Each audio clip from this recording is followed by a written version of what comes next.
You're listening to the Flex Success podcast, where we teach you how to be less shit. I'm your co-host Lizzy, and this is Dean. We'll be covering all topics relating to health, fitness, and bodybuilding. Join us as we use our in the trenches experience and up-to-date science to provide you with information that you can actually use.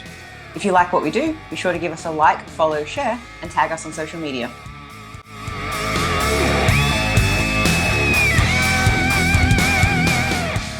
Welcome, everyone. I am joined by the two prep flex coaches, George and Dean. Welcome. What's happening, guys? So we just finished nationals in Australia with lots of success. So let's just begin by giving a recap on, out of the flex community, the flex athletes who competed, what happened? Jump in, whoever.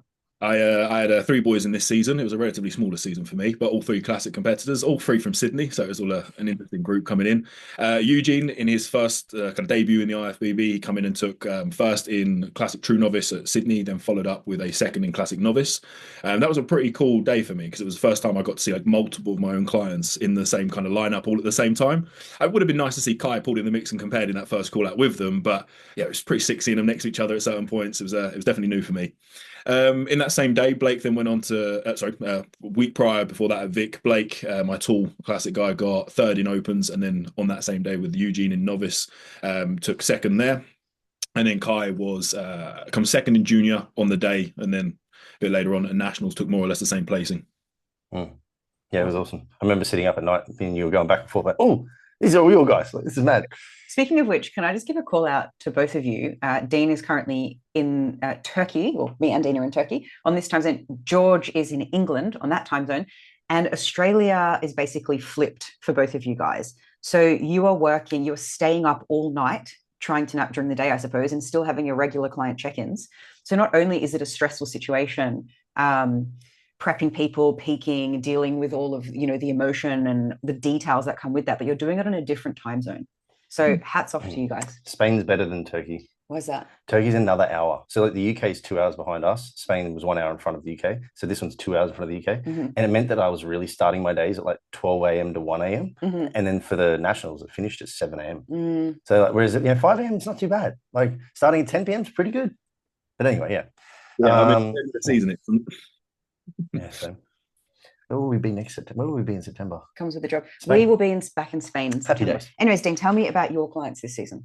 We kicked this season off with Nick Babbage in Perth, where he got second in the heavyweights there. They only have two categories for men's bodybuilding, and he actually came second to James Newcomb, who made a return to the stage after many years doing his own thing. And he's now since won the entire show at the Nationals and got the pro card.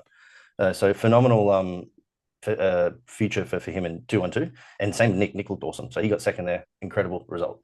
I also had a run of shows then from Queensland through to New South Wales and whatnot. So New South Wales, we had Kyle Raggio.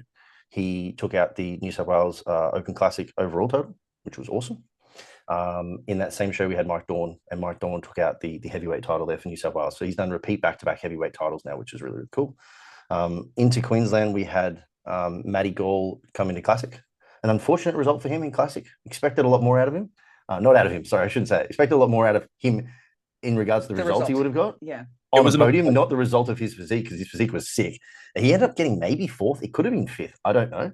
So that was disappointing. But in the same show, we had Dave Hardy, who returned to the stage as a heavyweight. He was previously an under 90s competitor. So he was a light heavyweight, and he returned to stage at around about 96.5 kilos. So it was like a 7+ kilo gain on stage, which was awesome. And he came... I want to say 2 years turnaround between shows. I'm not exactly sure. And he actually came second to James Newcomb, who decided to do the heavyweights. He came in at like 91 kilos. There were a few Flex Success head-to-heads this year. No, the Flex boys competing against each other. Yeah, more so in the nationals than anything, and also the New South Wales for your show. And then so he got second there, which was a phenomenal result for Dave as well. Looked really, really cool. In between that, actually, too, I had Cam Widders compete in South Australia. Mm-hmm. So he's gone from being a classic competitor, which had a weight cap of 105, maybe 102, depending on how high he was, tall he was on the day. Not how high he was. He wasn't smoking. That's how you say it in Spanish. I love it. I love it. Yeah. So he ended up on stage at South Australia's like 117, something like that. So it was like 15 kilos plus gained in 18 months, which is pretty wild. So he took out the overall South Australian show, which was awesome. then we moved to nationals. Nick didn't do nationals. This is too much success. Yeah. Am I getting bored? Yeah, I know. This is too much. I know. Nationals, the quick recap is this. Mike Dawn won his category again, and therefore the national title. Mike Dawn, mate. He beat Dave, who came second again in his, but he actually came in 2 kilos heavier and looked absolutely bananas. Like really, really cool. So they both repeated their performance at the nationals. Kyle repeated his performance and won his category. Matt Gall ended up winning the category that he came fourth in against all of the winners of all other states. Yeah. Which we'll talk about later. So he actually took out his category, which was the second category of classic, which meant that Kyle and him went head to head in the overall. Mm-hmm. Before we get to that, though, we had Cameron in the super heavyweights. Didn't go to plan. We can talk about that too. But we ended up having Kyle win the overall against Matt in classic bodybuilding, classic physique, and took out the pro card, which was super fucking cool. Yay! That was so exciting. It was the easiest pro card qualifier I've ever watched, because I just sat back and was like, I don't even care who wins. They're both ours, so whatever. This time it was when I was out in Oz. It was Matt O'Reilly versus John Harsutis. Yeah. I was say his last name, but I always get John's last name wrong, so I'm just gonna say John. Yeah. That was the same thing again, but I was there for the in-person excitement and that vibe off the stage. You can't beat it. So to be there with Matt and Carl again, that would have been awesome. Yeah, and there's just 2 people in the classic, so as opposed to 5 in bodybuilding, because you don't have as many weight categories. So it's just literally head to head. They both get compared fully. It was awesome. So a really, really successful season for Flex yet again. The aftermath, seeing them two together afterwards, posing and just taking pictures and stuff, that was pretty cool to see. Matt, great sportsmanship, absolutely epic sportsmanship there. I really love the community that we've built kind of from afar since we've left Australia, even more so. Yeah.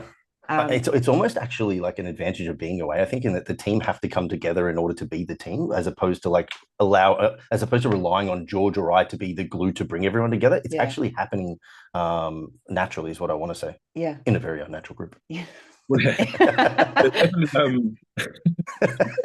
a very nice hub. I think again, Sydney just seems to be the anchor for it. But there's a couple of, I can't remember what the gym is. Metroflex. That's it, Metro. Metro there. I think there's just a squad of 10 or 12 of our lads all in combination that go out and do stuff together. It's so cool to see. It's so cool. Quick shout out too, because we haven't had a pod, I think, since, but Danny Fabode also has competed in the IFBB Pro Classic divisions. He first started March 29th, competed at the Detroit Pro, which was the first time they'd ever had there. Got third to 2 very good elite tier bodybuilders in Wesley and Matt Grego.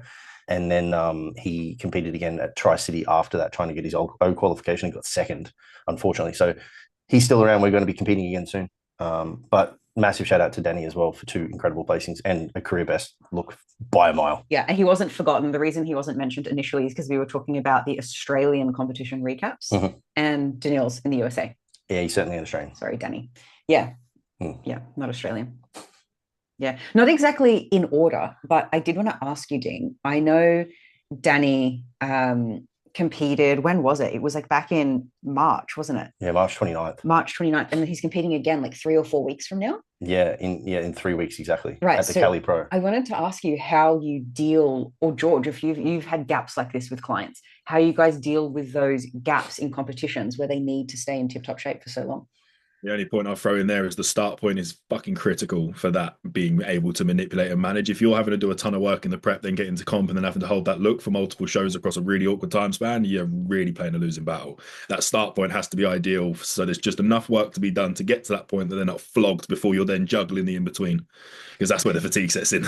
Yeah. So maybe to put some numbers on this, it might be if you're having to diet hard for 24 weeks to make show number 1, and you don't really get any chance to take time off in between that. And then you also have to hold that look for another 4 to 6 weeks. That's super, super difficult. Danny's actually a really good representation of this, George. So thank you for the segue. We actually were dieting Danny for this show coming up in 3 weeks as the end goal. Not necessarily saying, hey, we're definitely going to do that show. We'll say roughly around that time frame is when we want to start doing shows. Because there's so many shows in America, you can do that. Classic, no, just for classic. There's 70 shows in the year. Crazy. So we were let's just diet. Now, my previous experience with Danny had been that he really struggles to get really lean at the end. And there's some diet resistance there. And he has to diet very hard, do a lot of output. And it comes exactly what George is talking about. He has to be flogged. And we've worked a lot in the season, in the off season or growth season. We've given him more food, etc. And I just said to him, hey, dude, let's just diet as if you're prepping really hard tomorrow, and we'll just take breaks when you need breaks, and let's just see how long it takes for you to get lean. And the reason you did that? it was a lot less stressful. Like there was not this specific target of anything. I have to be peeled in 25 weeks. Did you find that kind of the stress of that sort of unraveled him a bit? It had done in the past because there was pressure to produce a result by this time. Okay. He'd also been absolutely flogged by coaches in the past. Okay. So he knew this method of do more, eat less, until you break and then try and fix it all. Okay. So we just dieted, and we dieted pretty hard, to be honest. Like the calories were very low. Danny does have to go pretty low calories. Like he ends up on stage at about 100 kilos, and he's regularly going to like the sub 200 carb zone and 1900 calories and, you know, a decent amount of output. But anyway, we dieted hard from the beginning and then just took breaks. So we'd take more refeeds more frequently. We'd take 3 days off. We'd take 1 day off. We'd do it every 5th day, maybe every 10th day. And it was just like really relaxed. And then it got to like 4 weeks out from the Detroit Pro, which was about 13 weeks out from his initial show. And it was like, hey, dude, you can be peeled in 2 weeks. And he was like, do you reckon I could do Detroit? Yep. Okay. So we decided to do the show 3 weeks out. And then we did the next show, and he was in the best shape of his life. Because of that, and consequently, to hold that look has been very easy. We've moved him back to like what we think his maintenance is, and he's just held 5 pounds above his cap, 6 pounds above his cap, 3 kilos. We know that's just all like food weight and storing of glycogen weight and all this kind of stuff. He's super stress-free, and now we've just got 2 weeks to sort of dial it in and go in. Okay. I think it's quite a safe bet having a show in your head you're aiming for, but then this kind of idea of a couple of shows leading in that could be on the cards, more like the amber lights rather than the green light at the back end. Was that exactly your plan from the get-go? Without telling Daniil, you was just saying, right, this is one we're aiming for, but in my head, I know there's this string coming in we could maybe make. Yeah, I gave myself quite literally double the time that I thought I needed to get him lean based on the dieting strategy that I took. The difference here is, I suppose, like if you were saying, I think I would compete him in 20 weeks or in 15 weeks, but let's tell them we'll aim for 25 weeks. You still might then diet relatively moderately. But for Danny, because I knew with previous experience how well he responds to dieting quite hard, like it actually motivates him a lot too. I literally pulled the calories from out of the rug on day dot, and he was essentially on like end prep macros from the beginning, and then we just progressively kind of fed him more food. Okay. Because that motivates him to hurt a little bit. He feels like he's in a diet. It comes off very easily. Okay. He does. It wasn't stressful. Like we actually had done phases to teach him how easy dieting can be if you don't focus on the negatives of what dieting is in the past, where I just said to him, hey man, I want you to eat to appetite, for example, and just eat protein, veg, and fruit. And he found out that like when you actually eat like a reasonable amount of food and you don't focus on the negatives of what you can't have, it was super easy. He was like, man, I could eat like this for like the next 2 months.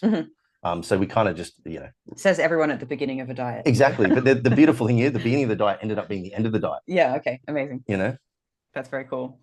Now, it was a similar approach I'm taking with Blake at the moment. When you're chasing the O qualification, you kind of have this idea in your head. We actually was aiming for Texas originally because that's one of the few wheelchair qualifiers, but then we saw Alicante coming up and also London, and we was like, them two are maybes. We're aiming for this one, but if we come in earlier, then we'll hit the London again. They axed that one, so it ended up being Alicante, but same kind of idea. We had that one in our head and we was like, let's get him in early and just see if we can grab it and steal it in a shorter time frame.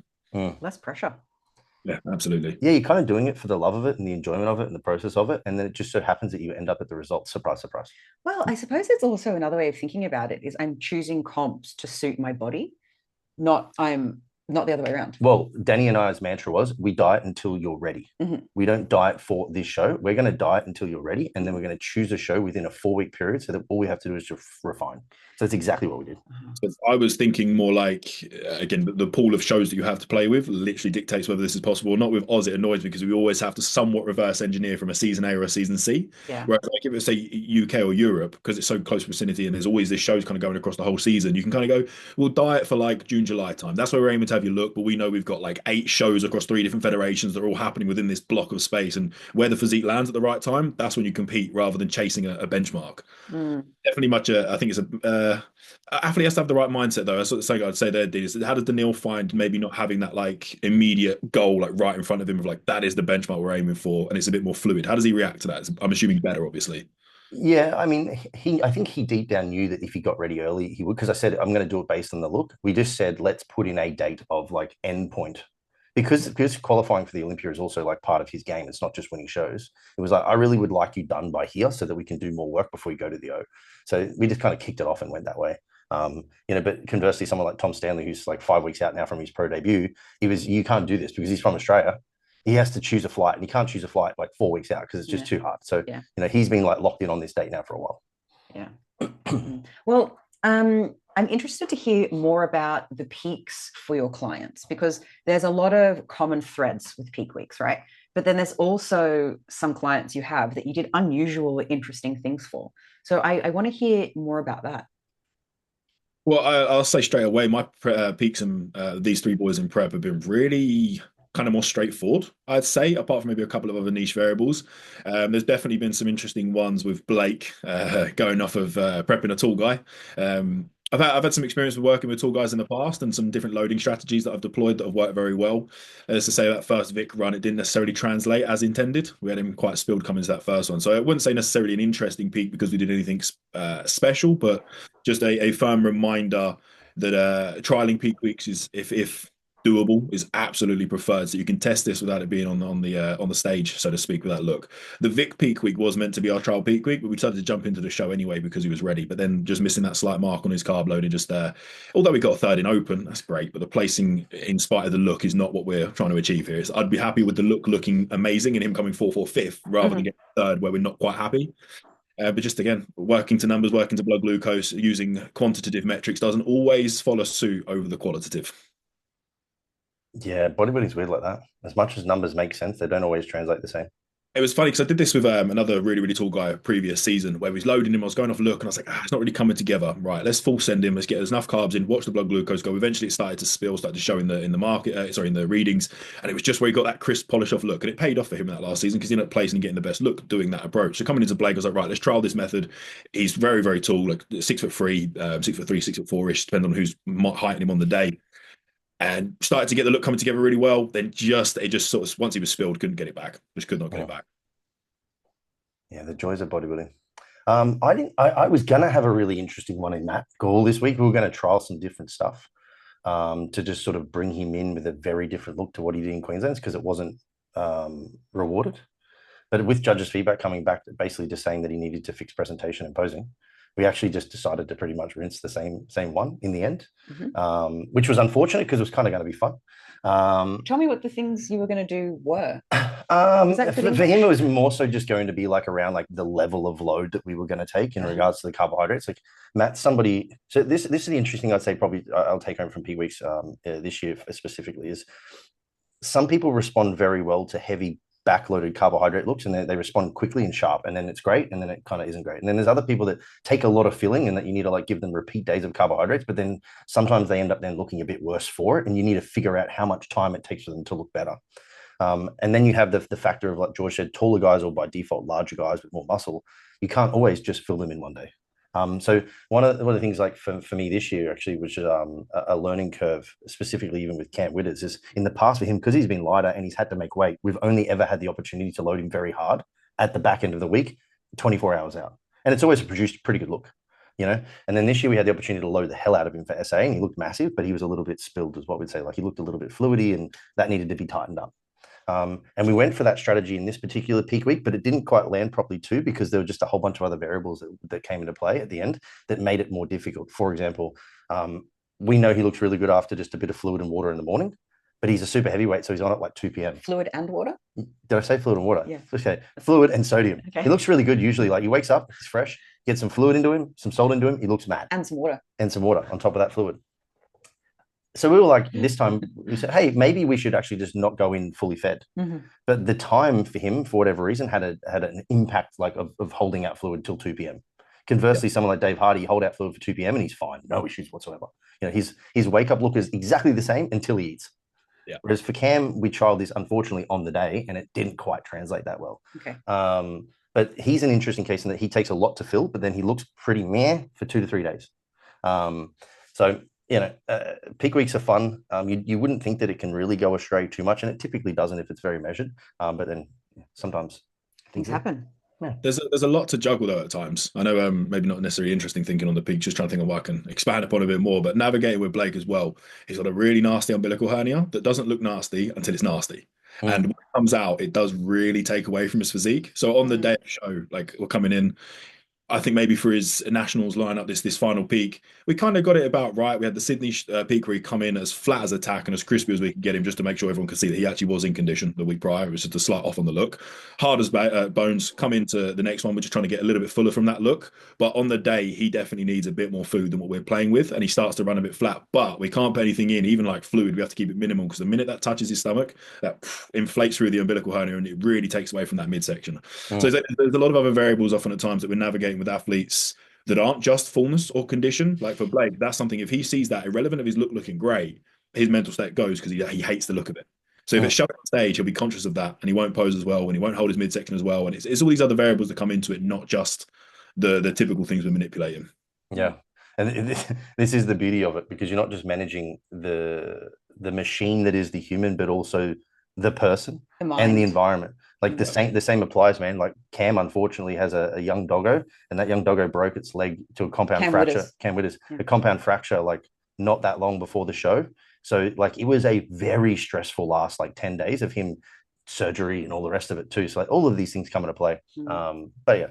So you mentioned, Dean, that Matt Gore looked awesome for his first show, and he came fourth, maybe fifth. And the judges' comments are essentially, I don't know, is it private? Can I say? No. The judges' comments were essentially that he was competing in classic and he wasn't posing like a classic. Yeah. And that's all he changed. You just said you did like the same peak week. He was, in a similar condition, whatever. He just posed a bit more classic and got first. So just that little tweak, I really think that posing is so undervalued. Well, I want to say presentation in general. All right, because presentation comes into it. It's not just the poses that you hit, but the transitions within. It's also, for classic, the flow of the pose. Like you can get into a front double bicep and kind of look like you're constipated and in pain, or you can do it with some flowy moves that look quite nice. There's also then tan. Like that's another one that cost Cam quite a lot of marks, in my opinion. His tan compared to everybody else's tan just looked way off, and that changes the look drastically. So yeah, Matt's feedback was pose more classic. So with some very small tweaks, especially to the first view poses, what does the front relax look like? What does the front double bicep look like? And what does the quarter turns look like? Those are the ones that they see first. Those were made the most classic, so that then the other ones were just additional poses on top of the initial, like, oh, he looks really classic. He got the judges' attention. Yeah. And it's really tough for people that have like a first pose that isn't their best pose. I understand the importance of posing in classic, and it does come with a little bit more weight than in bodybuilding. That doesn't mean bodybuilders shouldn't pose well, because you're displaying your physique. Don't take anything from that, guys. Listen to the body.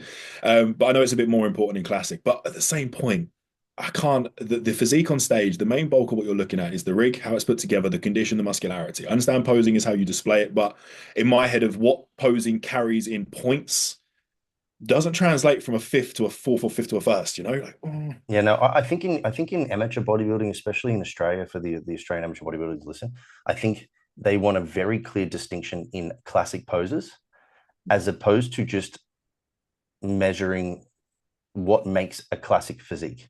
So a classic physique is a small waist with very wide clavicles. That's the primary sort of silhouette that we're trying to achieve. Whether or not you pose hard or pose nice, or you hit an Arnold pose versus this pose, like those things to me, I think on a pro stage actually don't matter, because I see pro guys hitting most musculars and stuff on a classic, and they're fine, but in the amateur ranks, you certainly have to like differentiate your front double bicep from a front double bicep that's in bodybuilding. Otherwise it just seems to be marked down. I always find it interesting, because then you'll see, I find there's a season to season almost fashion, I guess, with what look wins classic, depending on whether it's season A, season C. And you'll find that sometimes it's a small bodybuilder who hits the weight cap, and then sometimes you'll see a structurally classic physique. And I think the problem with classic is that there isn't, especially in the amateur ranks, being extremely more subjective than an already subjective sport. I think it blurs the line for what we should be aiming for as coaches, for what we're trying to lean into with judging. I mean, it's kind of the same with bikini, right? If the goalposts are always forever moving, we don't always know where to shoot. 100%. Now, guys, I wanted to ask you, now that this season's wrapped up, what lessons you might have learned. I think one big one for me has been in and around navigating mindset of individuals more so than physical realms. There's definitely stuff to always improve upon and look back to in hindsight. I think just getting people a bit more earlier to the mark is always something that works safely, so you have a bit more time to play with looks and testing some theorem as to how you want to load and approach people. But I think mentally and managing the mindset of the individual coming in has been quite an important factor. Kai, for an example, is a great opportunity to talk on this. Great potential as a young athlete. He's still in the juniors with that sort of rig. I mean, I'd love to have looked like that when I was his age. It's pretty epic. But in that kind of element of potential, I guess there creates a bigger pressure from the outside external. And there's a lot of other people expecting big things of you, and those expectations come with a bit of weight.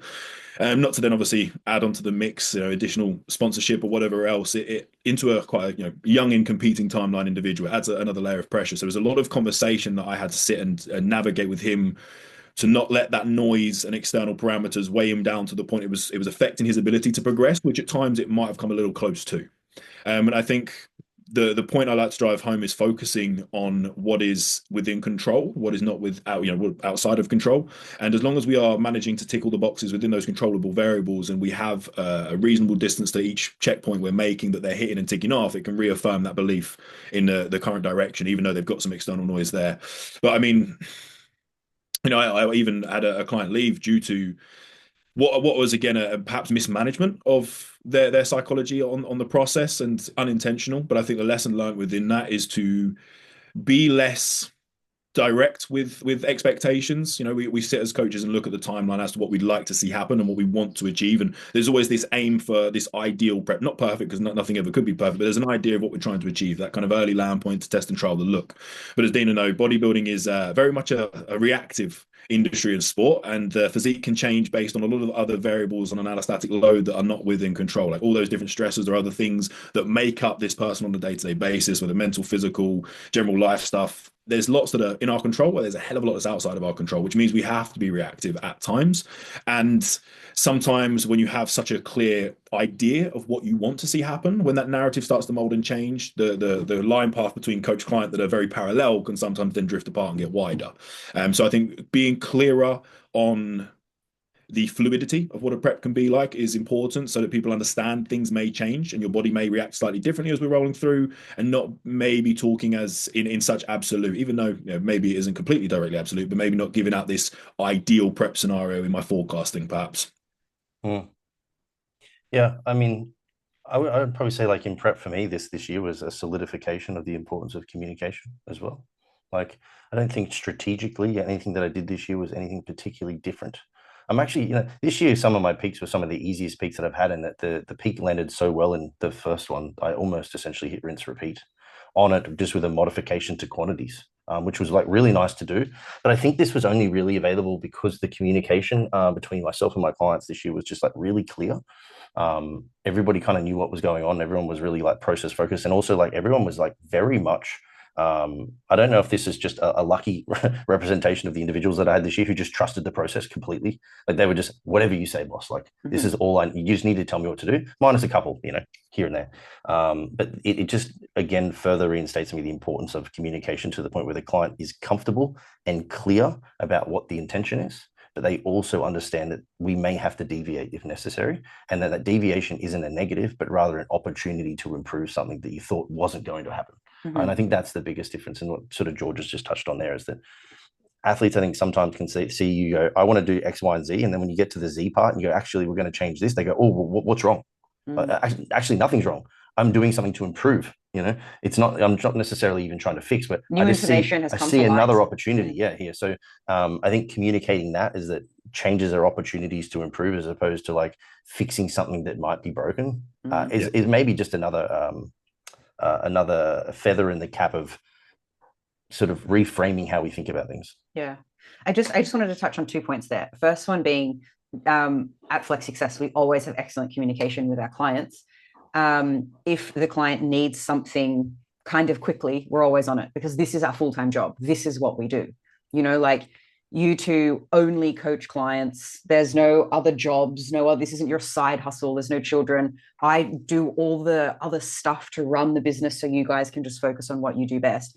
And so for that reason, we're always there when our clients need us, and we're always there to communicate. But at the same time, we still have these professional boundaries, where if it can wait till a check-in, it can wait till the check-in. Because if we're not the type of coaches that give 24/7 support, because you guys also need to fill your own cups. You need to sleep.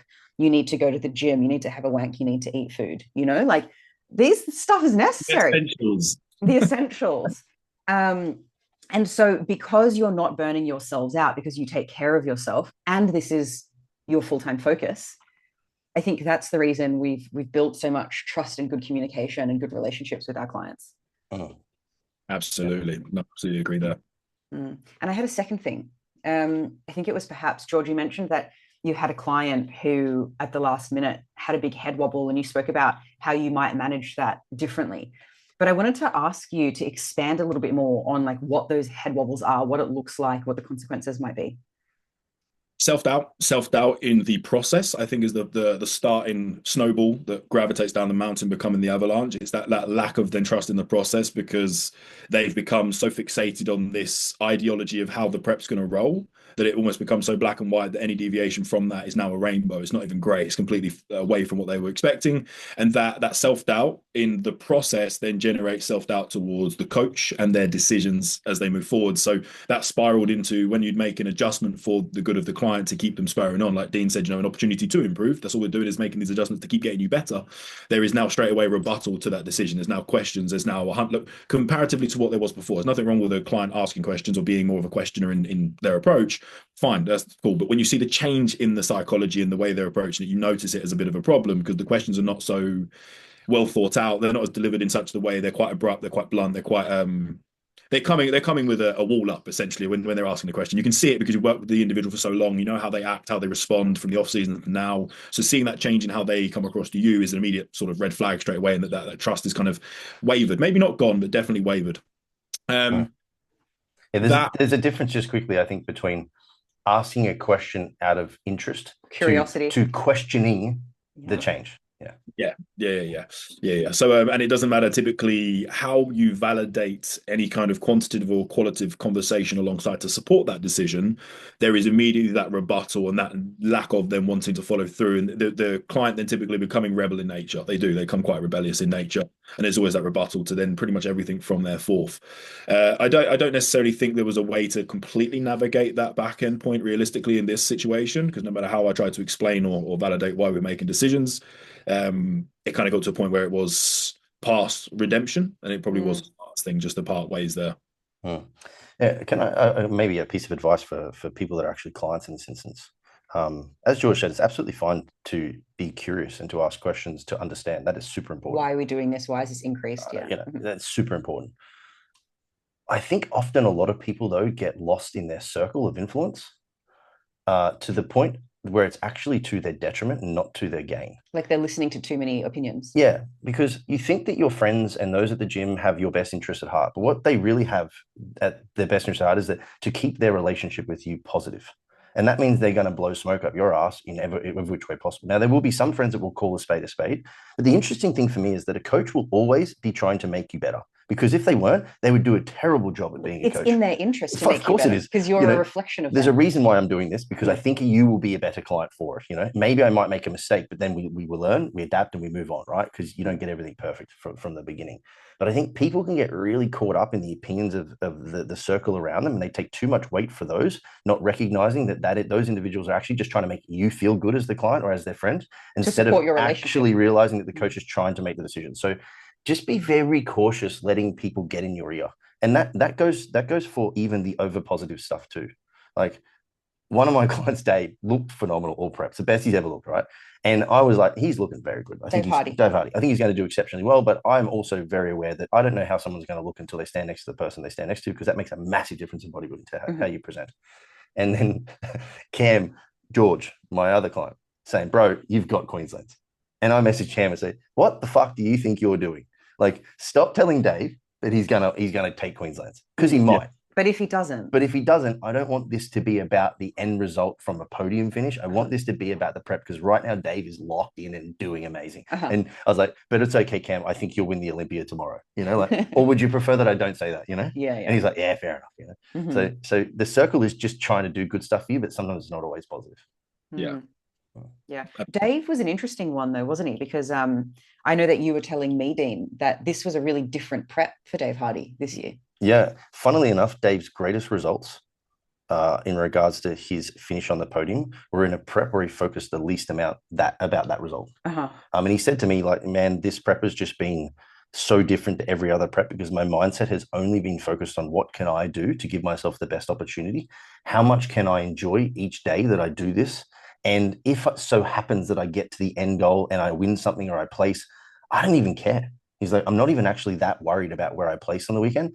I just want to get up and show what I've done for the last 16, 20 weeks because I'm so proud of how well I've managed this. And like the pithy comment is that he focused solely on the process of prep and never on the outcome.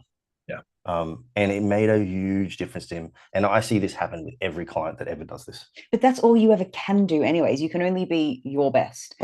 You can't control who else shows up, the mood the judges are in, the what did George call it? Like the trend of that season, what they're looking for. Like what's fashionable, essentially, right? Like it doesn't trends. Well, I mean, Dave is honestly fantastic because James Newcomb, like I said, like to blow smoke up his ass from when he was competing back when Arnold's was in Australia, like he was earmarked to be one of Australia's next best 2-on-2s. If he got his pro card, phenomenal physique. And then he went and did his own thing for a bit. And then Dave is the best he's ever looked. He in most competitions, like over the years, Dave takes that Queensland title. But James showed up, and James won. Now, if he only cared about taking the title, that was a shit prep now. But in actual fact, he just stood next to a really fucking good bodybuilder that he had no control over. Yeah. And then you know what? And then the same thing. Like he competed against Dorney. Dorney's been competing for 14 years. Like he's 34, I think, and he's been competing for 14 years. And is an absolute weapon. He's a weapon, and he has a different look that nobody can match in regards to like granularity and like the texture of how like his skin looks and how these muscles insert. He's so different to like a lot of people that if you get next to a good Dorney, you're going to really struggle to do well. But Dave, you know what he's like on stage? I've never seen Dave happier, and I've never seen Dorney happier because they're both just like, yeah, this is bad. And Dave's like, I can't believe I'm competing against Dawn, let alone pushing him in some poses. So it was just fun because it was fun, not because he was worried about coming first, second, or third.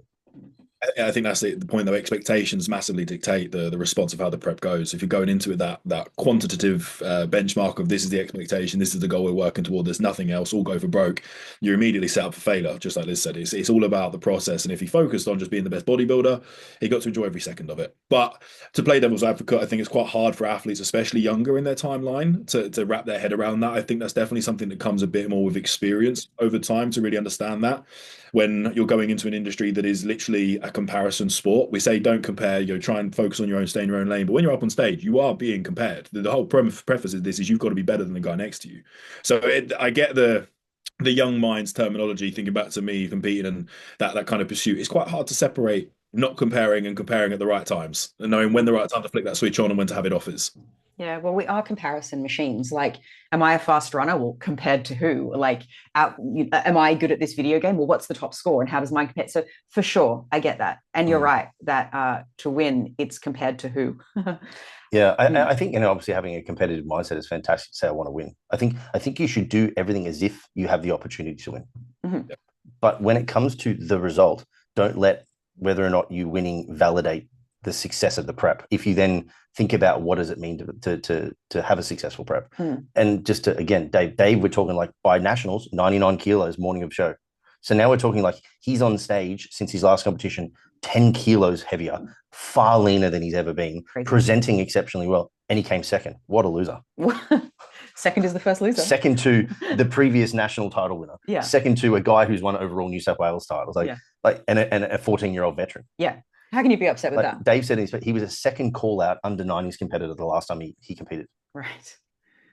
Huge improvement. So I mean, he's objectively better too. But the point is that it was just like let's just enjoy this for what it is. Yeah. Again, I think that's just an experience thing. I completely agree. I would not disagree with what you said. I was just playing the advocate as the young athlete. 100%. It's experience, I think, that gets people into that. I noticed that a lot with Kai. Again, being one of the youngest people I've prepped and coached and worked with. That mindset's definitely very different. It's extremely driven, and I think I remember being like that, young, dumb, and full of cum. But it's an interesting one to see his mindset shift across the prep. Coming into the first show, he got second in juniors, exactly the same as he did at nationals. But the difference, like he come off nationals going, "Fuck yeah, man, we did it," and compared to, "Oh, dude, why didn't I place there above him? Why didn't I beat that guy?" But again, he just looked at the objective of like, what's improved? How much better does he look? What, like, he was comparing himself to him as opposed to the guy next to him, which was a very good Dan Gulliver, I think his name is. Done classic and bodybuilding nationals. Dude, crisp, amazing structure, wonderful for classic. He was pushing some of the open guys in his state shows. So it's like, come on, Kai, like, we've got to be realistic here. You can't help who turns up, like you said, against like a Dorney. It's one of those situations. But he was able to reflect on where he was to there, and that gave him so much enjoyment and passion for the result, as opposed to just the placing, which was kind of the same. Yeah. Well, even let's just reflect very quickly again. Matt Gall 7 days ago was shit. He still looked great. He was shit. He's fourth, maybe fifth. Yeah. You know? Yeah. Now he's national champion. Yeah. You know why? It's because I did some pretty incredible stuff in 7 days. Let me tell you about what I did. What did you do? Absolutely fucking I think nothing. you just admitted to the same peak. So legit set him up, pretty much got to him and say, hey, guess what, Matt? You know what? An extra 150 grams of carbs for the 2 days prior on both of those days. I think this might just make the difference. It was the extra bowl of rice. It was the difference. You know what it actually was? Funny story. And actually, this is actually a nice reminder for people that focusing in on the minutia is often not the cause of problems.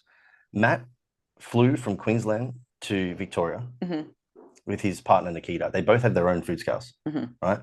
Matt loaded as he normally would using his food scales. For some reason, he decided to test them on Monday, the day after the show. And he realized that he thought his were light. He was like, oh, this is unusual. Maybe it's just a mistake. Anyway, checked them against Nikita's. Oh, they are light. Then went and got like an actual like 500 gram tub of yogurt and put it on there to see how much it weighed. And it weighed like 380 grams. So it was out by like 25%, right? Right. So the 200 grams of cereal that he was putting on the scale was actually like 260. The 200 grams of meat was actually like 260. So like really his 1100 gram carb load was probably like 1300. And you know what? He still looked amazing, but it's because all the other variables were controlled. Like the amount of that doesn't really make a big difference. Yeah. But anyway, nice reminder not to focus on the fucking minutia. It didn't freak him out. You know, here I am like, oh, I better keep potassium within 100 milligrams. Like, come on, bro. It doesn't make a difference. 500 is fine. Right. Yeah. Are you going to control for exactly how much people sweat as well? Exactly. Like... All right. Yeah. Yeah. I wanted to wrap it up with an honorable mention to the community and camaraderie, which seems to be adjusted in a way that we love this season, don't you think, Dean? Maybe George has noticed it too. Yeah, I mean, like from afar, like I've always been involved in team sports, and I've always enjoyed the camaraderie of that. You know, when someone's down, someone else is up. If you're not playing so good, but somebody else does, the team collectively wins. Bodybuilding's a funny one in that obviously it's an individual sport when you get on stage, individual pageant. In the past, I think like Arnold kind of created this mantra of like we're all in here trying to achieve the same thing. It just so happens that we get on stage, I look better. I mean, I think like Australian sports, generally speaking, has like a really bad problem with tall poppy syndrome and pulling people down that are doing well. I don't know why. It's a weird thing. And bodybuilding too, especially considering it's subjective, is everyone's always like, you're better, no, I'm better. Like, and it's very hard to objectively measure that. So there's always like a lot of like headbutting, I think, and a lot of like looking over your shoulder, like, oh, that's that fucking guy, like who thinks he's arrogant because you've never spoken to him, but for whatever reason you think he is.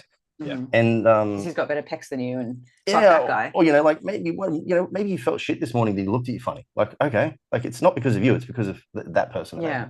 Don't mistake arrogance for what ignorance could be. Yeah, but collectively, man, it was just really cool to see all of the Flex crew together at the Nationals. Like you said, we had these like little like groups, so the collection of guys from Metro, and we had Brisbane guys who trained together, then training with some Gold Coast guys. We had guys going head to head literally on stage, who had fun. And then we even had like the fun one of like, I remember when Cam George turned pro, however many years ago it was now, and Aaron Pilates was already pro, and like Aaron Pilates' debut into the Olympia was a top 10 guy. He's a top 10 guy. Like you can't fuck around with that. Like that's an elite tier bodybuilder. And then people would be like saying, oh, I wonder what Cam compares to Aaron. Like this is 4 years of probably this going Aaron back Pilates, to back, Yeah. And now Aaron's obviously on the team, and we have these two guys like in the gym training together, posing together in two very different times. Like Aaron's just starting a growth phase, so he's not even like fully fledged and ready to rock and roll in regards to putting on the afterburners. And then you got Cam who's like 13 weeks out, who's been locked in for like 3 or 4 years, like hard, and they're there going, you know what, man, let's fucking give the people what they want. Sharing the photos, sharing and also kind of the comments around that, like, oh, we're really supporting each other and I feel at encouraging each other. Yeah. People feel like they found their community. Yeah, so I'd just like to collectively request that the Australian bodybuilding community find opportunities to support and find teammanship, mateship, Team and personship. all of this sort of stuff, and like sportsmanship, and look for opportunities to make each other better, as opposed to pulling people down because you personally have an issue with your own self. I think that's called insecurity. Yeah, there's a lot of that, unfortunately. There's a collective goal in the background of, I'd like to say I'm a part of the Aussie guys now, to be honest, rather than the UK. But I think there's a collective goal that we all should have. It doesn't matter who you are, who you coach for, you work for, you coaching under, you whatever person you're competing under. We want to see Oz on the map for bodybuilding. We want to see Oz as a whole have a bit more of a voice in the industry, which it hasn't until recent years, because again, rightly so, the quality of athletes being pumped out. Like I've said many times, come across to the UK boys and compete. Send them over to America to the amateurs, because there's a good standard in Oz that I generally would put it against anywhere else in the world. But we have a collective job as a community to try and all band together to keep making Oz bodybuilding have more noise, have more of a say, and get it louder in the industry. And the way we do that, I know we're against each other on stage, but it's by coming together all collectively together, all the athletes, all the competitors working, like you said, in that kind of community that gets it out there more. But even then, it can still be fun. Like Timmy McKinnon coached the other super heavyweight that was against Mike Pearson in September last year, and me and him Timmy was in front of me. Like we were both calling at our guys, having fun, and then it finished, and we laughed and like shook hands, like that was fucking mad, And then this year, actually, Dom was his classic guy against Kyle, who pushed Kyle real hard. And I messaged him and I said, "Bro, you and I are gonna have to start hedging bets, client for client. Let's do this." And he's just like, "Haha, that was awesome, thanks, man. Like, have a good weekend." Like so. Even that, I think, can be fun. Like, why should I have to butt heads with the other coach, who's just got a guy who decided to be coached by? Like, I'm just not bothered by it, But anyway. There's been seasons, Dean, where a couple of my guys have edged ahead of yours. I'm not sat there fucking waving the flag above like, look at me. That's not how this works. We'll come together and band together, and it's the competitive nature of the sport that we should be embracing, not like pushing this negative narrative towards it. We shouldn't be making it a bad thing. The part that I noticed the most was stemmed from my trip to Oz and being at Nationals and just looking around at this little huddle of Flex t-shirts. That was the kind of point that kind of made me just kind of realize what the community like we were building there. And then obviously Dean step up above, because it's mine and his clients coming together when he went there, and then none of us are there. We're not present at all, and the whole lot are doing it again. But it seems like it's growing and growing every single time. The last 3 seasons, I was there, Dean's there, no one's there, and now it's the biggest it's probably been. It's just fucking wild. It's wild to see that companionship and, like Dean said, that teamship that we don't really get in bodybuilding comparatively to other sports like football, soccer, rugby, and we need more of it. We definitely need more. We need some Flex Success groupies. That's what we need. To follow the band of boys around, just to cheer for them and throw roses on stage, knickers. Guys' job. That's what they're meant to be there for. Come on, guys. Pick up your game. All right, guys, we're wrapping it up with a Would You Rather. I'm going to give one to George and one to Dean. Before we leave, can I just give a quick shout out to Tom Stanley, if they didn't mention before? He's like 6 weeks. I'm not sure. We will have a podcast beforehand. 5 and a bit weeks out from his pro debut, which is going to be really cool as well. So, well, now we're doing one podcast a month, first Monday of the month. So there definitely will be one just before Tom if he's 5 weeks from now. George. Shoot. You have a new beautiful daughter in the shape of a blue staffy, right? Yep. Mila. And she's in her very naughty puppy phase. Mm-hmm. She's chewing on all of your cords. Is she pooing in the house? I don't know. No, we're all past that. To be fair, she's been really good with just toilet training. She seems to be very good. She had a weird phase of eating it for a very short window of time, but that stopped pretty quickly. Gladly. Oh, God. Okay, so imagine this. Would you rather Mila in her worst puppy phase, where she's chewing on everything, eating shit, and just being generally really naughty and difficult to deal with? So she's in that phase for the rest of her life. So you've got maybe 14 years of naughty Mila. Or lose your middle finger. Oh, that's a useless finger. Okay, lose your index finger on your left hand. I'd prefer him to have to choose Mila in that phase, or this isn't about you, Zoe Dean. in that phase. Or would you rather Zoe be on her period every day of the year for the rest of your life? I'll take 10 Milas. Zoe, I'm sorry. Give me more of them. I will take that happily than just the 1 week every 4. Really? Happily. I can't understand how I can go from doing nothing, behaviorally, nothing different, and then even my breath is an annoyance.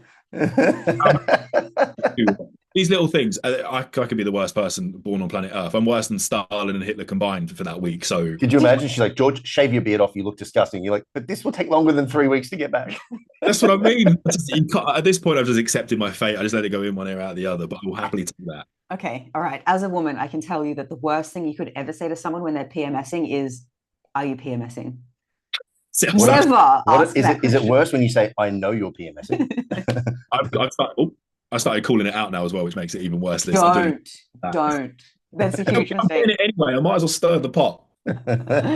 Dean. And then give her the cake batter. Dean. Yeah, literally.